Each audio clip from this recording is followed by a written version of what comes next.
and I give the floor to the representative of the Russian Federation.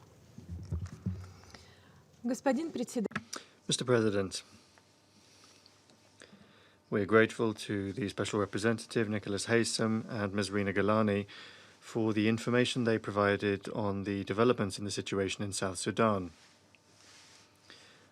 We listened closely to Ms. Merika Jalona.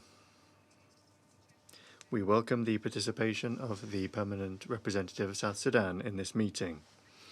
We would like to congratulate him and the people of the country on the 10th anniversary of the Declaration of Independence of the country on the 9th of July.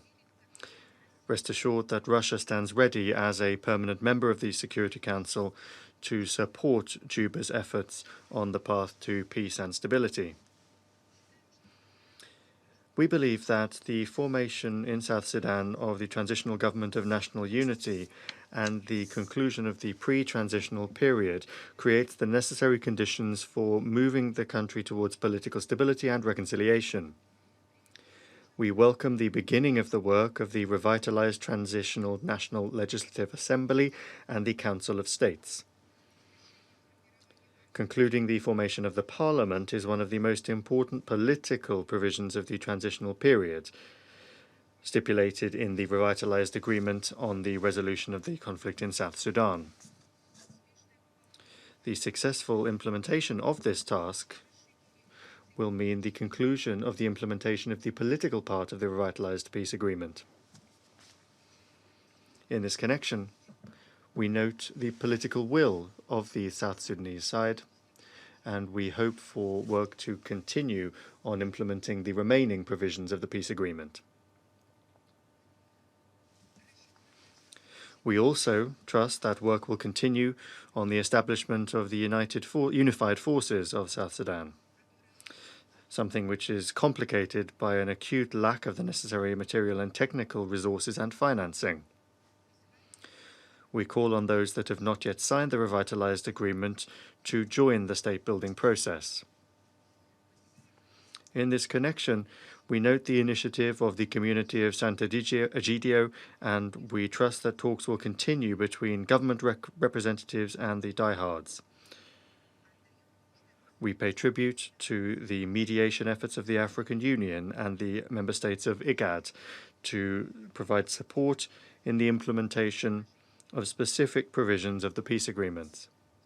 In particular, thanks to mediation from IGAD representatives, a truce was established between the fractions of the Sudan People's Liberation Movement in opposition, led by the first Vice President of South Sudan, Riek Machar, and Simon Gatwech.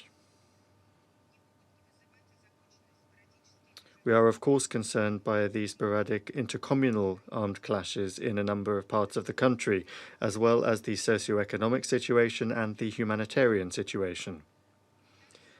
Humanitarian assistance needs to reach those who are in acute need of it.